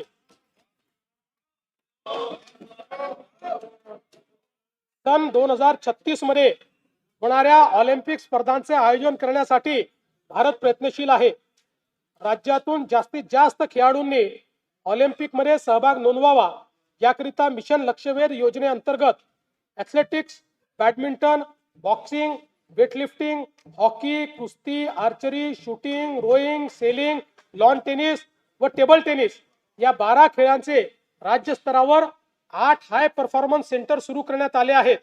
आणखी 4 अशाच प्रकारचे केंद्र सुरू करण्यात येतील. विभाग स्तरावर 25 क्रीडा उत्कृष्टता केंद्रे व जिल्हा स्तरावर 96 क्रीडा गुणवत्ता विकास केंद्रे सुरू करण्यात येतील. राज्य, विभाग, जिल्हा व तालुका स्तरीय क्रीडा संकुलाच्या विकासासाठी आवश्यक निधीची तरतूद करण्यात आली आहे. स्तंभ चौथा सुशासन व गतिमानता. उपक्षेत्र पहिले प्रशासक. आर्थिक व सामाजिक गरजानुसार प्रशासकीय व्यवस्थेची पुनर्रचना करणे. अधिकारी कर्मचारी यांचे सेवा प्रवेश नियम ते निवृत्तीपर्यंत सेवा प्रक्रिया स्वयंचलित पद्धतीने करणे आणि कृत्रिम बुद्धिमत्तेचा आणि खाजगी क्षेत्राच्या साहाय्याने नागरी सेवा पुरविण्यात अव्वल राज्याचा दर्जा प्राप्त करण्याचे आपले ध्येय आहे. विकसित महाराष्ट्र 2047 कडे वाटचाल करीत असताना पारदर्शक, गतिमान आणि उत्तरदायी सुशासनाचे उद्दिष्ट साध्य करणे आवश्यक वाटते. त्याकरिता प्रशासकीय विभागांचे सेवा प्रवेश नियमांचे एकत्रीकरण, प्रमाणीकरण आणि सुलभीकरण करण्यात आले आहे. महायुती सरकार स्थापन झाल्यानंतर आतापर्यंत 1,20,000 पदभरती करण्यात आली असून पुढील कालावधीत टप्प्याटप्प्यात महाराष्ट्र लोकसेवा आयोग व इतर यंत्रणाच्या माध्यमातून आणखी 75,000 पदांची पदभरती करण्यात येणार आहे. राज्यातील नागरिकांना शासकीय योजना आणि सेवा सहज, सुलभ आणि उत्तरदायी पद्धतीने देण्याकरता शासकीय प्रक्रिया पुनर्रचना उपक्रम हाती घेण्यात आला आहे. या अंतर्गत अर्ज प्रक्रियेमधील अनावश्यक माहिती, कागदपत्रे तसेच छाननी प्रक्रियेचे टप्पे व लागणारा कालावधी लक्षणीयरित्या कमी करण्यात येत आहे. यासाठी आपले सरकार पोर्टल 2.0, मैत्री पोर्टल 2.0, महा डीपीटी 2.0 नव्याने विकसित करण्यात येत आहे. नागरिकांच्या मालमत्तांमधील वाद कमी करणे, मालमत्ता हस्तांतरणामधील गैरव्यवहारांना प्रतिबंध करणे आणि मालमत्तांच्या हक्काचे संरक्षण करण्यासाठी महाराष्ट्र भूमी मालकी हक्कधारी अधिनियम आणण्यात येईल. उपक्षेत्र दुसरे, तंत्रज्ञान. प्रभावी शासनासाठी सर्व नागरिक आणि व्यवसाय सेवा डिजिटलायझेशन राज्यात प्रगत तंत्रज्ञानाच्या पायाभूत सुविधा स्थापन करण्याचे उद्दिष्ट आहे. जमिनीचे 100% व्यवहार संगणकीकृत करणे, 100% ई ऑफिसचा स्वीकार आणि कागद विरहित शासकीय कामकाज सुरू करण्याचे नियोजित आहे. प्रभावी धोरण निर्मिती, जलद निर्णय प्रक्रिया तसेच उत्तरदायित्व सुनिश्चित करण्याच्या दृष्टीने पुरेशा मनुष्यबळासह इलेक्ट्रॉनिक्स, माहिती तंत्रज्ञान व कृत्रिम बुद्धिमत्ता विभाग हा स्वतंत्रपणे स्थापित करण्यात येणार असून त्या सहाय्यक म्हणून आयुक्तालय तसेच स्वतंत्र माहिती तंत्रज्ञान संवर्ग कार्यान्वित करण्यात येईल. राज्यातील माहिती तंत्रज्ञान व बुद्धिमत्ता क्षेत्र गतिमान करण्याच्या उद्देशाने ओपन एआय व सर्वम एआय या जागतिक व राष्ट्रीय स्तरावरील नामवंत संस्थांसोबत हेतुपत्र करण्यात आले आहे. तसेच IIT मुंबई आणि भारत जेल यांच्या समावेत शासनाने सामंजस्य करार केला आहे. कृत्रिम बुद्धिमत्ता, क्वांटम संगणन, ड्रोन, स्वयंचलित वाहन व डीप टेक यासारख्या अत्याधुनिक तंत्रज्ञान क्षेत्रात राज्याला जागतिक दर्जाचे केंद्र म्हणून विकसित करणे तसेच संशोधन, नवोन्मेष व उच्च मूल्य उत्पादनाची परिसंस्था निर्माण करणे या हेतूने राज्यात विशेष धोरण अंमलात आणण्यात येणार आहे. विकसित महाराष्ट्र 2047 या दृष्टिकोनाशी सुसंगत सायबर सुरक्षा धोरण राबविण्याचे प्रस्तावित आहे. राज्याला सुरक्षित, विश्वासार्ह आणि भविष्यासाठी सज्ज असे डिजिटल राज्य बनवणे हे या धोरणाचे प्रमुख उद्दिष्ट आहे. राज्याच्या सार्वभौम डेटाची आणि अनुप्रयोगाची सुरक्षितता सुनिश्चित करण्यासाठी अत्याधुनिक स्टेट डेटा सेंटर स्थापन करण्यात येईल. राज्यात महाराष्ट्र जिओ टेक्नॉलॉजी ॲप्लिकेशन सेंटरची स्थापना करण्याचा निर्णय घेण्यात आला आहे. राज्याच्या आर्थिक विकासासाठी राष्ट्रीय स्तरावरील उपक्रमांचे कार्यक्षम व प्रभावी पद्धतीने नियोजन करून त्याच्या अंमलबजावणीचे कार्य हे केंद्र करेल. उपक्षेत्र तिसरे, सुरक्षा, गुन्हे तपासणी तसेच आपत्ती प्रतिरोधकता व रस्ते सुरक्षा सक्षम करणे हे उद्दिष्ट साध्य करण्याकरता अद्ययावत फौजदारी कायदे संहितेच्या अंमलबजावणीस गती देण्यात येत आहे. तंत्रज्ञानावर आधारित पोलीस व्यवस्था, पोलीस नोंदीचे 100% डिजिटलायझेशन, सक्षम CCTV यंत्रणा, सर्व जिल्ह्यामध्ये प्रगत न्यायवेधक सायबर केंद्र कार्यान्वित करणे आणि ITMS सारख्या आधुनिक तंत्रज्ञानाचा सुयोग्य वापर करून नागरिकांना सुरक्षा प्रदान करण्याचे नियोजन आहे. मानव वन्यजीव संघर्ष निवारणाकडे राज्य शासनाने गांभीर्याने लक्ष दिले असून या समस्येवर कायमस्वरूपी तोडगा काढण्यासाठी विविध उपाययोजना राबविण्यात येणार आहेत. वन्यजीवांच्या हालचालीची पूर्वसूचना देण्यासाठी कृत्रिम बुद्धिमत्ता प्रणालीचा वापर, रात्रीच्या गस्तीसाठी विशेष थर्मल ड्रोन आणि कमांड अँड कंट्रोल सेंटर आणि सौर कुंपण योजना यासाठी निधी उपलब्ध केला जाईल. हे जे मध्ये बोलत असतील त्यांचे पैसे कट केले. मग इकडेच बघितलं, इकडे नाही, मध्ये त्यांचं बजेट कट केलं जाईल.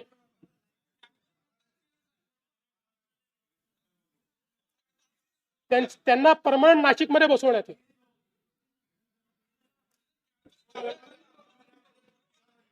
विकसित महाराष्ट्र 2047 उपक्रमाअंतर्गत स्मार्ट पोलिसिंग आणि न्यायदानासाठी अत्याधुनिक तंत्रज्ञानाचा वापर वाढविण्यासाठी महाराष्ट्र पोलीस दलाकरता बॉडी वोर्न कॅमेरा उपलब्ध करून देण्याबाबतची कारवाई 3 वर्षात टप्प्याटप्प्याने करण्यात येईल. राज्यात 21 पथदर्शी फिरती न्यायवेधक वाहने लोकार्पित करण्यात आली असून सायबर सुरक्षा स्थिती आणि नागरिकांची सुरक्षा सुधारण्याकरता महाराष्ट्र सायबर गुन्हे सुरक्षा महामंडळ कार्यान्वित करण्यात आले आहे. नैसर्गिक व मानवनिर्मित आपत्तीचे सौम्यीकरण करण्यासाठी संशोधनात्मक अभ्यासपूर्ण व्यवस्थापनाकरता राज्यात राज्य आपत्ती व्यवस्थापन संस्था मिहान नागपूर येथे स्थापित करण्यास मान्यता देण्यात आली आहे. राष्ट्रीय आपत्ती प्रतिसाद दलाच्या धर्तीवर राज्य आपत्ती प्रतिसाद दलाची स्थापना करून त्यांच्या 4 तुकड्या स्थापन करण्यास मान्यता देण्यात आली आहे. उपक्षेत्र चौथे वित्त.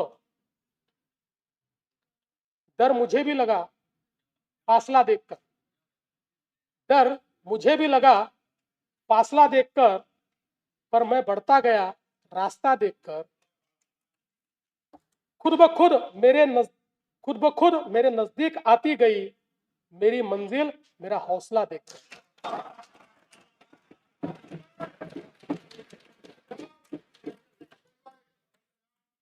खर्चाचे सुसूत्रीकरण, महसूल प्रणालीचे आधुनिकीकरण, कामगिरीवर आधारित अंदाजपत्रकाची सुनिश्चिती आणि पर्यायी वित्त पुरवठ्याच्या स्रोतांचा वापर या उपक्रमाद्वारे दूरदर्शी आर्थिक व्यवस्थापन आणि पर्यायी शाश्वत राजकोषीय मार्ग सुनिश्चित करणे हे राज्याचे उद्दिष्ट आहे. विकसित महाराष्ट्र 2047 चे स्वप्न साकार करण्यासाठी सार्वजनिक गुंतवणुकीबरोबर खासगी गुंतवणुकीची आवश्यकता आहे. त्याकरिता महाराष्ट्र सार्वजनिक खासगी भागीदारी धोरणास मान्यता देण्यात आली आहे. या धोरणामुळे राज्यातील पायाभूत सुविधांच्या विकासासाठी मोठ्या प्रमाणावर भांडवल उपलब्ध होऊन अर्थव्यवस्थेला गती मिळेल. देशाच्या एकूण वस्तू व सेवा कर संकलनात राज्य देशात प्रथम क्रमांकावर असून राज्याचा महसूल वाढीचा दर देशाच्या सरासरीपेक्षा जास्त आहे. वस्तू व सेवा कर दराच्या पुनर्रचनेमुळे उत्पादन व उपभोग यामध्ये सकारात्मक वाढीचा दर दिसून येतो आहे. सन 2025-26 च्या अंदाजपत्रकात 5,60,964 कोटी रुपये महसुली जमा अपेक्षित केली होती. महसुली जमेचे सुधारित अंदाज हे 6,01,489 कोटी रुपये निश्चित करण्यात आले आहे. 6,01,489 कोटी. सन 2025-26 च्या एकूण खर्चाचे अर्थसंकल्पीय अंदाज 7,20,000 कोटी रुपये व सुधारित अंदाज 7,55,920 कोटी रुपये असून भांडवली व कल्याणकारी योजनांवरील खर्चात झालेल्या वाढीमुळे सन 2025-26 या वर्षाच्या एकूण खर्चाच्या सुधारित अंदाजात वाढ करण्यात आली आहे. सन 2026-27 या आर्थिक वर्षात जिल्हा वार्षिक योजनेअंतर्गत 21,867 कोटी रुपयांची भरीव तरतूद करण्यात आली आहे. गेल्या वर्षीच्या तुलनेत ही तरतूद 1,702 कोटी रुपयांनी अधिक आहे. सन 2026-27 मध्ये कार्यक्रम खर्चाची रक्कम 2,75,626 कोटी इतकी निश्चित करण्यात आली आहे. त्यामध्ये अनुसूचित जाती घटक कार्यक्रमासाठी 23,150 कोटी रुपये तर आदिवासी घटक कार्यक्रमाकरता 21,723 कोटी रुपये इतक्या नियत व्ययाचा समावेश आहे. सन 2026-27 च्या अर्थसंकल्पामध्ये एकूण खर्चासाठी 7,69,467 कोटी रुपयांची तरतूद केली आहे. सन 2026-27 च्या अर्थसंकल्पामध्ये महसुली जमा 6,16,099 कोटी रुपये तर महसुली खर्च 6,56,651 कोटी रुपये अंदाजित केला आहे. परिणामी 40,552 कोटी रुपये अंदाजित तूट येत आहे. राजकोषीय सुधारणांमध्ये राज्य नेहमीच अग्रेसर राहिलाय. राजकोषीय उत्तरदायित्व व वित्तीय व्यवस्थापन कायद्यानुसार राजकोषीय तूट स्थूल राज्य उत्पन्नाच्या 3% कमी ठेवण्यात यंदाही शासन यशस्वी ठरले आहे. तसेच राज्याची महसुली तूट ही देखील सातत्याने स्थूल राज्य उत्पन्नाच्या 1% कमीच राहिलेली आहे. सन 2026-27 ची राजकोषीय तूट 1,50,491 कोटी रुपये आहे. यानंतर मी अर्थसंकल्पाच्या भाग 2 कडे वळतो. माननीय अध्यक्ष महोदय, आता मी अर्थसंकल्पाचा भाग 2 माननीय सभागृहासमोर सादर करीत आहे. सन 2025-26 या आर्थिक वर्षासाठी राज्याचा स्वतःचा कर महसुलाचा सुधारित अंदाज रुपये 4,09,593 कोटी आहे. सन 2026-27 या आर्थिक वर्षात राज्याच्या स्वतःच्या कर महसुलाचे अर्थसंकल्पीय उद्दिष्ट 4,15,653 कोटी एवढे निश्चित करण्यात आले आहे.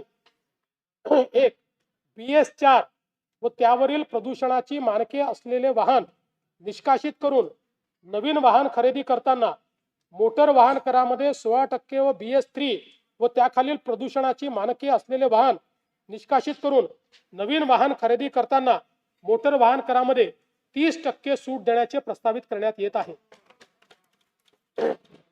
BS4 व त्याखालील वायू प्रदूषणाची मानके असलेल्या परिवहनेतर खासगी संवर्गातील वाहनांच्या पर्यावरण करामध्ये दुचाकी वाहनांवर ₹2,000 वरनं ₹4,000, हलके मोटर वाहन पेट्रोल कार यावर 3,000 वरनं ₹6,000 व हलके मोटर वाहन डिझेल कार यावर ₹3,500 वरनं ₹7,000 एवढी वाढ करण्याचे प्रस्तावित करण्यात आले आहे. नाही, यांनी फक्त 160 कोटीच मिळणार आहेत, पण हे याकरता केलं आहे की आपल्याला आता पुढे ईव्हीला त्या ठिकाणी बळ द्यायचा आहे आणि असे प्रदूषण करणारी वाहनंही कमी झाली पाहिजे. म्हणून सध्या राज्यात क्रेन आरोहित वाहने, क्रेन माउंटेड व्हेकल यांना वाहन किमतीच्या 7% प्रमाणे एक रकमी कर आकारण्यात येतो. अशा वाहनांना मोटर वाहन कराची कमाल मर्यादा म्हणजेच ₹30 लाख करण्याचे प्रस्तावित आहे. महाराष्ट्र मुद्रांक अधिनियम कलम 59, 60, 63A व 68A या कलमांमध्ये कमी मुद्रांकांवर दस्त निष्पादित केल्यास अपराध सिद्धीनंतर सक्त मजुरी व शास्तीची तरतूद आहे. सदर शास्तीच्या रकमेत फेररचना करून 5,000 वरनं 1,00,000 रुपयापर्यंत वाढ करण्याचे प्रस्तावित आहे. यामुळे कमी मुद्रांकावर दस्त निष्पादन करण्याचे प्रमाण नियंत्रणात येईल. प्रगतिशील, शाश्वत, सर्वसमावेशक, सुशासन या 4 सूत्रांना घेऊन हा अर्थसंकल्प मी सादर केला. याच सूत्रांवर 4 ओळी सादर करून अर्थसंकल्पीय भाषणाचा मी शेवट करतो. युग नव्या प्रगतीचे शाश्वत आणि दमदार विकासाचे, सुशासन आणि सर्वसमावेशकतेचे, नाविन्यतेचे आणि पारदर्शी प्रामाणिकतेचे सूत्र हेच विकसित महाराष्ट्राचे. वरील प्रस्तावांना सन्माननीय सदस्यांचा पाठिंबा मिळेल असा माझा विश्वास आहे. जय हिंद, जय महाराष्ट्र. सन 2026